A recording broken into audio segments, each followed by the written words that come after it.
मुझे आजकल एक सवाल पूछने वाले बहुत सारे कमेंट्स मिल रहे हैं। वे हैं, 18वीं सदी की सेनाओं ने आमतौर पर ढालों का उपयोग क्यों नहीं किया। मैं यह जानता हूं लुकास कि तुम वहां हो और तुमने बढ़िया चित्रों और स्रोतों के साथ तैयारी की है जो दिखाते हैं कि कैसे स्पेनिश घुड़सवार सेना ने ढालों का उपयोग किया। और मुझे विश्वास है कि आप और भी अधिक उदाहरण खोज सकते हैं अगर आप अधिक गहराई में जाएं। आखिरकार दुनिया एक बहुत बड़ी जगह है और लंबी 18वीं सदी के 100 से अधिक वर्ष एक लंबा समय है। हमेशा अपवाद होते हैं, लेकिन ज्यादातर पैदल सेना, इस समय की यूरोपीय शैली में यूरोपीय पैदल सेना, किसी भी प्रकार के पोर्टेबल कवर को नहीं ले जा रही थी। इसके बावजूद कि कई अलग अलग परिदृश्य हैं जिन्हें लोगों ने मुझसे उठाया है, जहां वे महसूस करते हैं कि वे उपयोगी होंगे। और वह विशिष्ट विषय है जिसे मैं इस वीडियो में कवर करने जा रहा हूं। क्या ढालों का उपयोग नहीं होने का कारण यह था कि उस समय के सैन्य नेता उनके लाभों से अनजान थे? शायद वे इस तरह से कवर लेने की असम्मानजनक संभावना से नाराज थे, या शायद वहां अधिक व्यावहारिक विचार थे जो महत्वपूर्ण थे। 18वीं सदी के युद्ध क्षेत्र पर वे कितने प्रभावी उपकरण हो सकते थे? ठीक, तो पहले पैठ के बारे में चर्चा करें। क्या एक ढाल से मस्केट गोली को रोकना संभव है? और यह कई अलग अलग कारकों पर बहुत अधिक निर्भर करेगा। गोली का आकार, इसे चलाने की दूरी, हिट करने का कोण और अन्य बहुत सारी चीजें जिनमें बड़ी संख्या भौतिकी आदि शामिल है। मेरी मानविकी शिक्षा के साथ मैं समझ नहीं सकता, लेकिन मेरा ज्ञान है कि इस समयावधि में एक कवच था जो मस्केट शॉट का सामना करने के लिए प्रमाणित था। आमतौर पर भारी घुड़सवार सेना के कवच पट्टियों के रूप में वे तोप से चलाई गई किसी भी वस्तु को रोक नहीं पाएंगे, चाहे वह छोटे गोले जैसे कैनिस्टर शॉट हो। 70 कैलिबर की मस्केट बॉल के खिलाफ उन्हें समस्या हो सकती है जो 10 गज की दूरी से चलाई गई हो, लेकिन पिस्तौल शॉट या मस्केट के खिलाफ वे शायद सफल हो सकते हैं जो कुछ 100 गज की दूरी से चलाई गई हो। इस कवच का जबरदस्त अवशोषण क्षमता है जिससे पहनने वाले को अधिकांशतः सुरक्षित रखता है। इसी तर्क को आगे बढ़ाते हुए यही स्टील की एक ढाल बन सकती है जिसे एक मजबूत लकड़ी की पीठ के साथ मजबूत बनाया जा सकता है। फिर विज्ञान और धातुकर्म का उपयोग करके इसे और अधिक मजबूत बनाया जा सकता है। इसे ऐसे बनाया जा सकता है जैसे पुराने रोमन स्कूटम की तरह या आधुनिक दंगा ढाल की तरह। अगली पंक्ति एक बड़ी दीवार बना सकती है जो रास्ते तक जाती है। मस्केटियर्स उसके पीछे खड़े होकर गोली चला सकते हैं और रीलोड के समय घुटने टेक सकते हैं। वह ढाल भारी होगी, उन्हें अजेय नहीं बनाती, पर बहुत सारी जानें बचा सकती है। इन अन्यथा पूरी तरह से उजागर पैदल सेना इकाइयों को जो बस खुले में खड़ी हैं, कुछ स्तर की सुरक्षा प्रदान करें और उन्हें लंबे समय तक लड़ने में मदद करें, है ना? खैर, बिल्कुल नहीं। जितनी अच्छी वह मानसिक छवि है, जैसे कि एक रोमन ढाल दीवार के पीछे मस्केटियर्स हों, जितना आकर्षक विचार लगता है। 18वीं शताब्दी के दौरान इसे कभी भी एक व्यावहारिक सैन्य सिद्धांत बनने से रोकने वाले कई निवारक कारक हैं। उनमें से अधिकांश मेरे विचार से दो श्रेणियों में विभाजित किए जा सकते हैं। वह हैं रणनीतिक और लॉजिस्टिक। हम सबसे पहले रणनीतिक सीमाओं पर नजर रखेंगे। एक सैनिक जिसके पास मस्केट है, वह उपयोगी आकार की ढाल का प्रभावी उपयोग नहीं कर पाता या समय नहीं निकाल पाता है। मस्केट एक लंबी और कुछ हद तक अजीब फायरआर्म है। वहां का पॉपी अनदेखा किया जा सकता है, लेकिन वहां एक ताला बाहर निकला हुआ है और यह तीव्र है। आप इसे गलत तरीके से छूने के चलते खुद को चोट नहीं पहुंचाना चाहेंगे।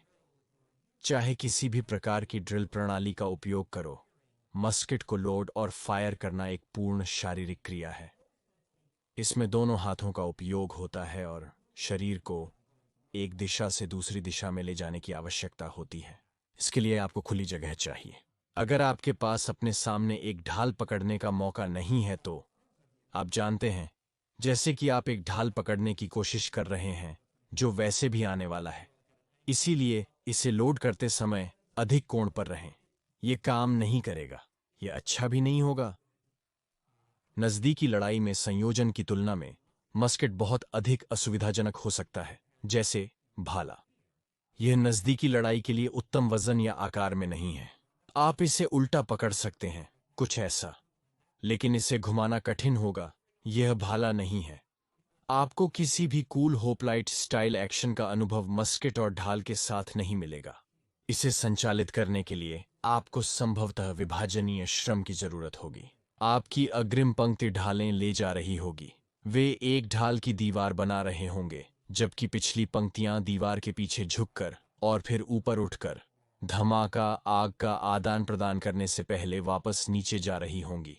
शायद मैं इतने घूमने से सांस फूल रहा हूं। शायद आप ढाल की दीवार में लोगों को पिस्तौल या भाले दे सकते हैं, उन्हें आक्रामक शक्ति भी देने के लिए। यहां तो चले जाओ, आपके पास दुश्मन की सवारी और सैनिकों के खिलाफ एक अतिरिक्त लाभ के साथ आवरण है ना? वास्तव में नहीं, बिल्कुल नहीं। तुरंत ऐसा करके आप अपनी इकाई की संभावित आग्नेय शक्ति का 1/4 से लेकर आधा तक बलिदान कर रहे हैं। यह निर्भर करता है कि गठन में कितनी पंक्तियां हैं। अब जरूरत है, अगर ढाल धारकों के पास पिस्तौल हैं, वे दूरी पर कुछ कर सकते हैं, लेकिन पिस्तौल की आग्नेय शक्ति, रोकने की शक्ति और रेंज, सब कुछ बहुत कम हो जाएगा। अब आप ये भी कह सकते हैं कि अग्रिम पंक्ति से मस्केट लेने के बजाय आप पहले से मौजूद पैदल सेना इकाई में एक अतिरिक्त पंक्ति जोड़ रहे हैं।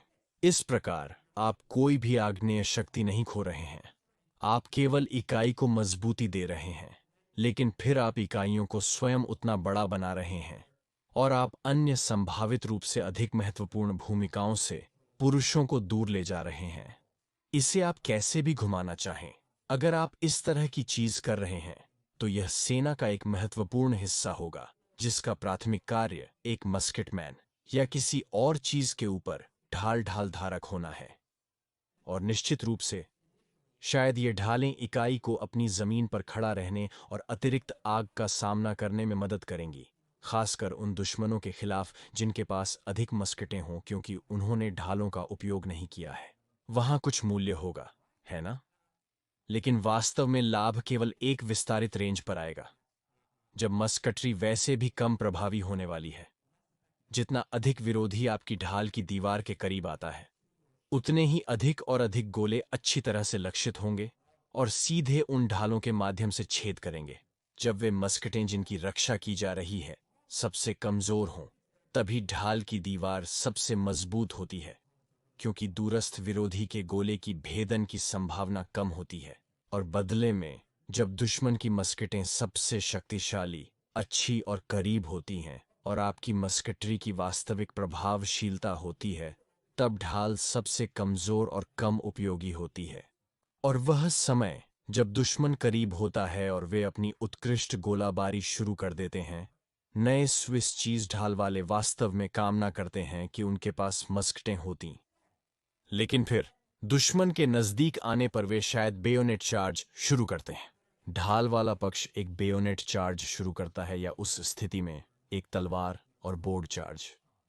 खैर, एक अनुपेक्षित फायदा जिसे मैं त्याग नहीं सकता वह है कि एक तलवार और ढाल वाले व्यक्ति को एक बेयोनेट वाले व्यक्ति के मुकाबले अधिक फायदा होता है। लेकिन फिर भी वास्तविक समस्या यह है कि उस लाभ का उपयोग करने के लिए पर्याप्त नजदीक पहुंचना मुश्किल होता है, जो अक्सर संभव नहीं होता, क्योंकि आप एक दुश्मन पर हमला कर रहे होते हैं जो आप पर गोली चला रहा होता है। इस प्रकार हम वापस पुरानी दूरी और शक्ति के संबंध पर पहुंचते हैं। मुझे यह भी लगता है कि ढाल को एक व्यक्ति द्वारा युद्ध में पर्याप्त तेजी से संभालने के लिए उसे हल्का होना पड़ेगा, जो मैं एक हेमा अभ्यासकर्ता नहीं होने के कारण ठीक से जानता नहीं।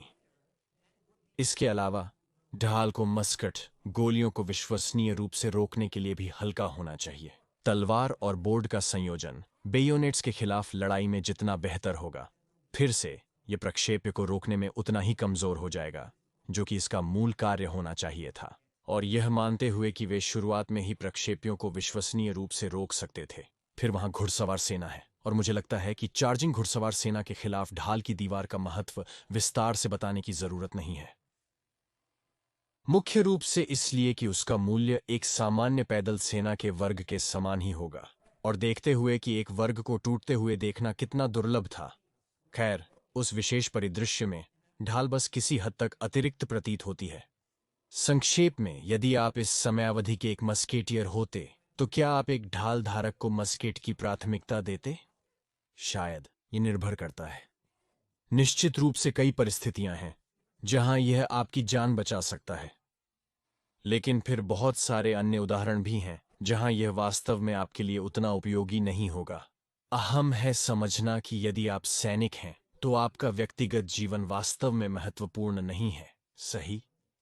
कोई व्यक्तिगत गोलीबारी या बड़े गठनों में दो लोगों के बीच का हाथापाई संघर्ष नहीं। इनमें से कोई भी वह नहीं होगा जिसकी सेना वास्तव में परवाह करती है। सेना का मुख्य काम उद्देश्य को जीतना है, न कि आपको जिंदा रखना। निश्चित रूप से सैनिकों को जिंदा रखना महत्वपूर्ण होता है, क्योंकि अगर सभी मर जाएं तो उद्देश्य नहीं जीत सकते। कोई अपने लोगों की मृत्यु नहीं देखना चाहता, परंतु सैन्य शिक्षा अक्सर इसे एक घातक अंकगणित बना देती है ना? हमें वह पहाड़ी लेनी है। क्या इसके लिए जानें खोना और 100 लोग मरना सही है? हाँ, व्यापक सोच के हिसाब से यह सही है। आपकी ढाल व्यक्तिगत रूप से आपकी जान सकती है, लेकिन उसका यह मतलब नहीं है कि उसे और भी बेहतर तरीके से बंदूक के साथ उपयोग नहीं किया जा सकता। खुद को आगे बढ़ाने के खतरे में डालते हुए थोड़ी पीछे हटकर गतिशीलता पर चर्चा करेंगे।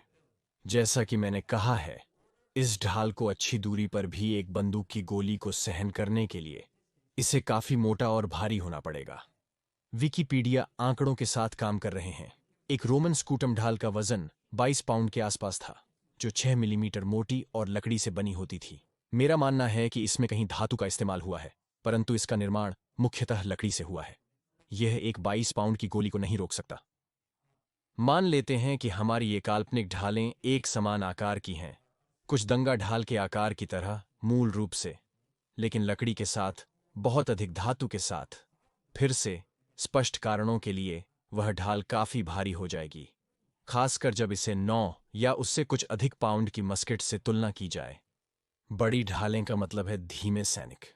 वे जल्दी मार्च या दौड़ नहीं सकते हैं। वे जल्दी से तैनात नहीं हो सकते हैं। पूरी पंक्ति उस युग में धीमी हो जाएगी जब बड़े समूहों के बीच तेज और सटीक मैन्यूवरिंग तेजी से महत्वपूर्ण हो रही थी।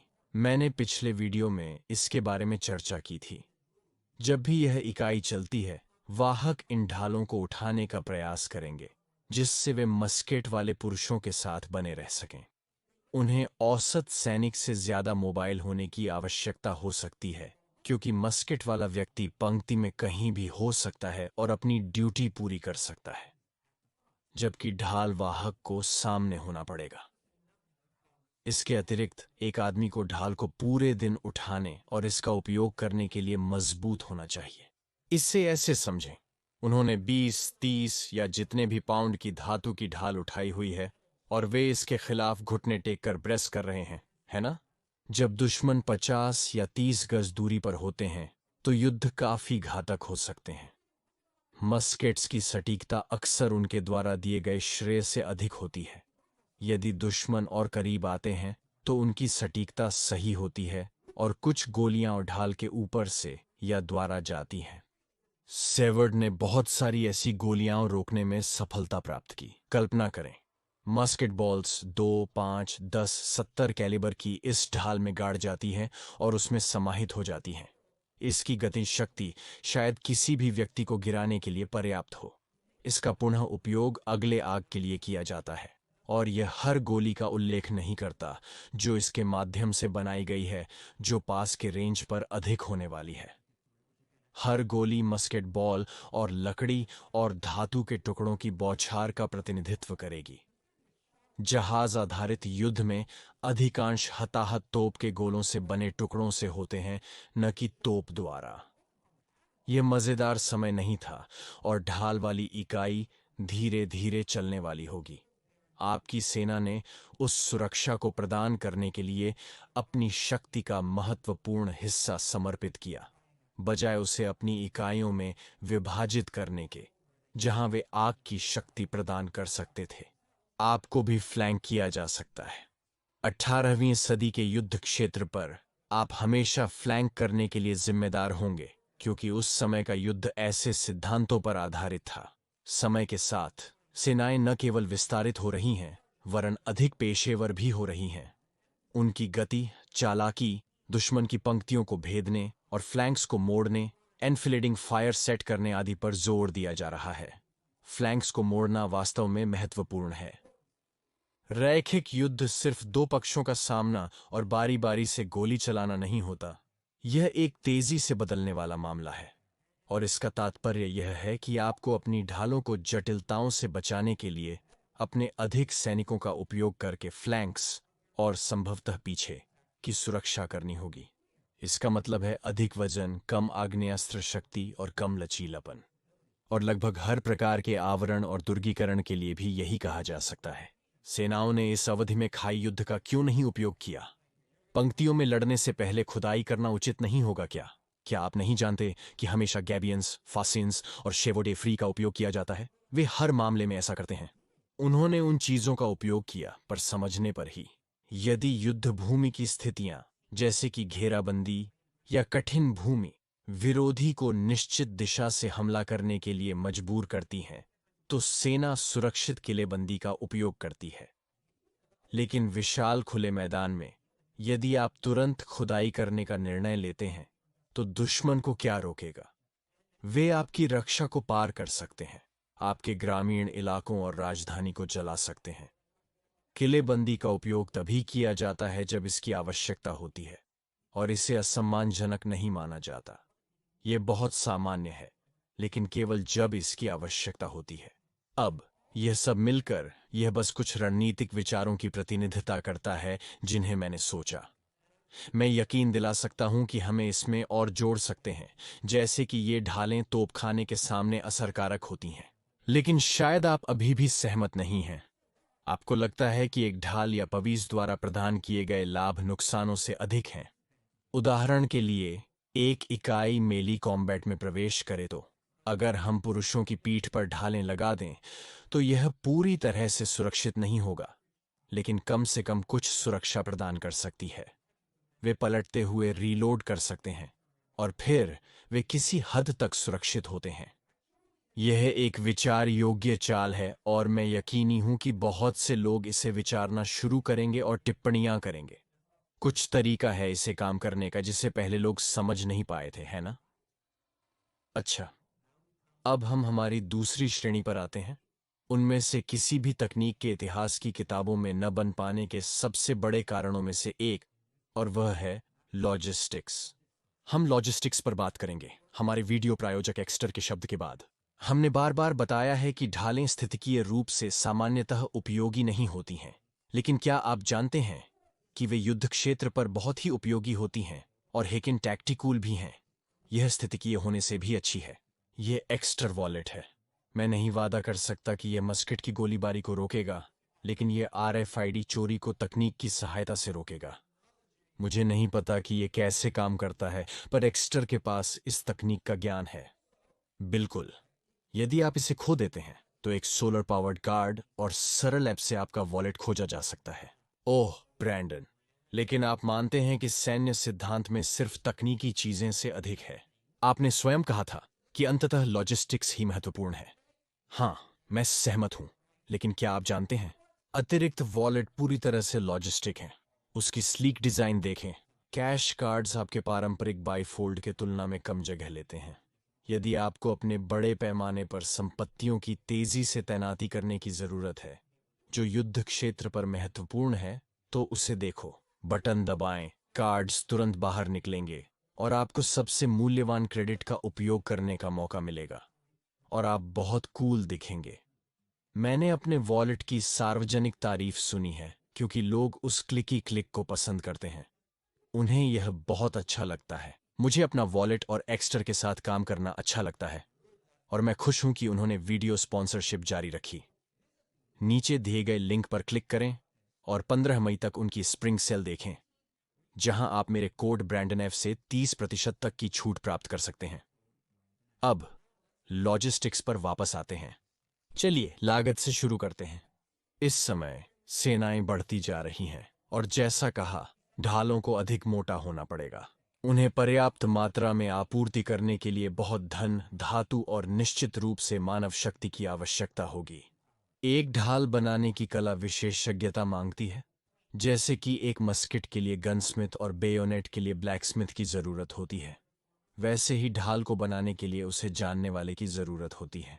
ये सभी पूंजी हैं जिसे अर्थव्यवस्था में तोप, मस्कटरी, गोला बारूद, बेयोनेट जैसे युद्ध उपकरणों का निर्माण करने में इस्तेमाल किया जा सकता है। अगर ढालें वास्तव में जीवन बचातीं और युद्ध जीततीं तो उनकी कीमत वास्तव में उचित होती। यद्यपि यह सबसे विश्वसनीय हथियार नहीं था, लेकिन उस समय यही सर्वश्रेष्ठ उपकरण था। बावजूद इसके कि यह नियमित रूप से खराब हो जाता था, फिर भी इसे बड़े पैमाने पर उत्पादित और उपयोग किया गया था। उनकी जटिलता, खर्च और सभी नुकसान के बावजूद यह सैन्य उद्देश्यों के लिए फायदेमंद साबित हुआ। हर एक सैन्य उपकरण के पीछे एक विशाल लॉजिस्टिकल ट्रेन होती है। यह ऐसा नहीं है कि एक ढाल का उत्पादन किसी अन्य प्रकार के उपकरण की तुलना में अत्यधिक महंगा होने वाला है ना? लेकिन ढालें अधिकांश में व्यावहारिक उपकरण नहीं थीं। परिदृश्यों में एक मस्केट या बेयोनेट होगा, उनके उपयोग के लिए पर्याप्त औचित्य नहीं था जो उनके द्वारा जोड़े जाने वाले खर्च और लॉजिस्टिक जटिलता के स्तरों को सही ठहरा सके। यह सिर्फ ढाल बनाने की अवसंरचना तैयार करने के बारे में नहीं है, बल्कि इसका उपयोग कैसे करना है, उसके लिए एक नई सेना की प्रशिक्षा और उनका उचित तरीके से तैनाती करने की सुनिश्चित करने का मामला भी है। यह मैदान में एक और विशेष और बड़ी वस्तु है, और सबसे महत्वपूर्ण, यह उस क्षेत्र की शुरुआत केवल एक और चीज है। एक भारी ढाल का मतलब है पुरुषों, जानवरों, वाहनों द्वारा वहन की जाने वाली भारी बोझ। इसे लंबी आपूर्ति ट्रेन कहा जाता है। इसका मतलब है रसद नेटवर्क पर अधिक तनाव। सैनिकों को अक्सर व्यक्तिगत सामान, कपड़े, कंबल, हथियार, साझा उपकरण जैसे केतली और कार्य संबंधी उपकरण जैसे दर्जी या मोची के उपकरण सब कुछ ले जाने के लिए कहा जाता था। इन सब भारी बोझों के ऊपर वे एक भारी धातु की ढाल भी अपनी पीठ पर ले जाते थे। मुझे नहीं पता कि वह इसे अपने पैक के साथ कैसे ले जाएगा। उसे किसी अद्वितीय प्रणाली का आविष्कार करना होगा। यह अक्सर देखा गया है कि पुरुष भारी सामान, यहां तक कि महत्वपूर्ण वस्त्र, सड़क के किनारे छोड़ देते हैं जब अभियान मुश्किल हो जाता है, क्योंकि उन्हें इसे उठाने में कठिनाई होती है। अगर ये ढालें उपयोगी होतीं, जैसे कि मस्केट्स और बेयोनेट्स, तो इन भारी उपकरणों को जोड़ने की लागत उचित हो सकती थी। खींचने वाली विशेष गाड़ियां बनाई जा सकती थीं जो यह वजन कम कर सकती थीं। शायद आप जानते हैं, ढालों पर फिट होने वाले विभिन्न पैक मार्च के दौरान अनेक चीजों को ले जा सकते थे। आप समझ सकते हैं, ये एक संभावना है। ढालें वैसी उपयोगी नहीं थीं और इसलिए उन्हें साथ ले जाना मुश्किल होता। मेरे लंबे धनुष बनाम मस्केट्स वीडियो की तरह यही तर्क है कि अगरचे कुछ अविश्वसनीय उदाहरण होंगे जहां ढाल धारकों की टुकड़ी उपयोगी होती, लेकिन अधिकांश परिदृश्य में वे निराशाजनक और बोझ साबित होती। सामान्यतः जब हम ऐसी चीजें सोचते हैं जो उन्होंने नहीं की, तो हमें खुद से पूछना चाहिए कि चीजें वैसी क्यों थीं जैसी वे थीं। सैन्य इतिहास में इस तरह के प्रश्नों के साथ, जब सेनाएं सक्रिय रूप से उन विरोधियों के खिलाफ लड़ीं जिन्होंने प्रश्न में तकनीकों का उपयोग किया हो सकता है, उन्होंने 18वीं शताब्दी में किसी न किसी समय ढाल धारक सेनाओं के खिलाफ लड़ाई लड़ी। और विशेष रूप से आप जानते हैं, यहां तक कि जब ये सेनाएं एक यूरोपीय परंपरा से निकली हैं जिसमें इन तत्वों को ढालें और वगैरह थे और फिर उन्हें छोड़ दिया गया। ये ऐसा नहीं है कि ये यूरोप में एक अज्ञात मात्रा थी। ऐसा नहीं है। आप जानते हैं, किसी ने भी ढाल के विचार के बारे में नहीं सोचा। विचार तो था, तो यह आगे क्यों नहीं बढ़ा? मैं बहुत बहुत मजबूती से मानता हूं कि कोई भी आधुनिक व्यक्ति सबसे बुद्धिमान और पढ़े लिखे सैन्य इतिहासकारों से, जो मैं निश्चित रूप से नहीं हूं, लेकर सबसे अनुभवी और रणनीतिक आप जानते हैं, मानसिकता वाले सैन्य अनुभवी तक, जिसमें मैं और भी आगे हूं चाहे आप कौन हो, इनमें से कोई भी लोग 100 से अधिक वर्षों के सैन्य अनुभव और ज्ञान के सामूहिक अनुभव से बेहतर नहीं जानेंगे।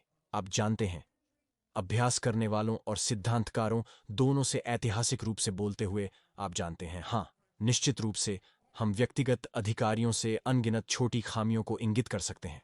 ओह अच्छा, अगर लेफ्टिनेंट जैकबसन बाएं की बजाय दाएं गए होते तो उन्होंने दिन बचा लिया होता। ब्ला ब्ला ब्ला ब्ला ब्ला ब्ला। हाँ, निश्चित रूप से हम विशेष अभियानों की विफलताओं पर अनंत रूप से विस्तार कर सकते हैं, लेकिन अपने आइवरी टावरों में बैठकर शाब्दिक रूप से लाखों और लाखों लोगों की सामूहिक साधारण मूर्खता की निंदा करना, जिनका पूरा जीवन वास्तव में इस सामग्री को करने में समर्पित था। खैर, मेरे लिए यह काफी बेवकूफी लगती है। अगली बार जब आप किसी ऐतिहासिक और क्रांतिकारी चीज पर विचार करें, चाहे वह सैन्य, अर्थशास्त्र या कृषि क्षेत्र में हो, जैसे कि सिर्फ फसल चक्र का उपयोग करना, जो स्पष्ट और आसान प्रतीत होता है, कोशिश करें कि यह क्यों नहीं था इस पर कोई मान्यताएं न बनाएं, बल्कि अधिक ज्ञान की खोज करें और स्रोतों का अन्वेषण करें। आपको हैरान कर सकता है कि वास्तव में फसल चक्र की अवधारणा का उपयोग हो रहा था। जैसे जब लोग अमेरिकी स्वतंत्रता के युद्ध की हल्की पैदल सेना और गुरिल्ला तकनीकों की चर्चा करते हैं, उन्हें आश्चर्य होता है कि ब्रिटिश और अमेरिकी विद्रोही दोनों इनका उपयोग कर रहे थे। या फिर आप यह भी समझ सकते हैं कि अगर ऐसा नहीं हुआ तो शायद इसके पीछे सही कारण था। यह सब इन ऐतिहासिक आंकड़ों को अधिक सम्मान देने और एक समय की अवधि के तर्क को खुलेपन के साथ अपनाने के बारे में है, बजाय इसे खारिज करने के। और ये, मुझे लगता है, इतिहास और इतिहास के अध्ययन को बहुत अधिक समृद्ध और रोचक बनाता है। यह सब किसी को शर्मिंदा या दोषी नहीं ठहराने के लिए है जिन्होंने मुझसे प्रश्न पूछा। यह वैध और अच्छा प्रश्न है। मेरा मानना है यह निष्कर्ष पहुंचने की स्वाभाविक सोच है। रैखिक युद्ध के तर्क जानने पर लोग सब कुछ जानने की उत्सुकता रखते हैं। इस प्रश्न का उत्तर ढूंढने का शर्म तब होता है जब लोग मान्यताओं पर अधिक आधारित होते हैं। मैं अपने सोबॉक्स का समर्थन करता हूं। अंत में सीखते और पढ़ते रहें। प्राथमिक स्रोत बहुत महत्वपूर्ण हैं और आपको मेरी वेबसाइट nativeoak.org पर मुफ्त में कई प्राथमिक स्रोत मिलेंगे। यह वीडियो काफी लंबा चल गया है, लेकिन आप सभी का धन्यवाद जो देख रहे हैं, और विशेष रूप से इस बिल्कुल शानदार सूची के अद्भुत लोगों के लिए जिन्हें आप अभी स्क्रॉल करते हुए देख रहे हैं। इन व्यक्तियों को क्या शानदार बनाता है। खैर, यह तथ्य कि वे मेरे कंटेंट का सीधे पेट्रियन पर समर्थन करते हैं और वास्तव में इस वीडियो को संभव बनाया। बिना उनके मैं किराया नहीं चुका पाता, मुझे मुश्किल होती है। अगर आप मेरा समर्थन करना चाहते हैं तो पेट्रियन पर जाएं। यदि आप वीडियो जल्दी देखना और मेरा समर्थन करना चाहते हैं तो रीकास्ट पर जाएं। वहां आपको एक विज्ञापन देखना होगा। यह YouTube से बेहतर भुगतान करता है और सिर्फ एक विज्ञापन है। वैसे आपके समर्थन के लिए बहुत धन्यवाद, और अगली बार तक मेरे प्रिय दर्शक, मैं हूं और मैं आपका सबसे विनम्र और आज्ञाकारी सेवक बना रहूंगा।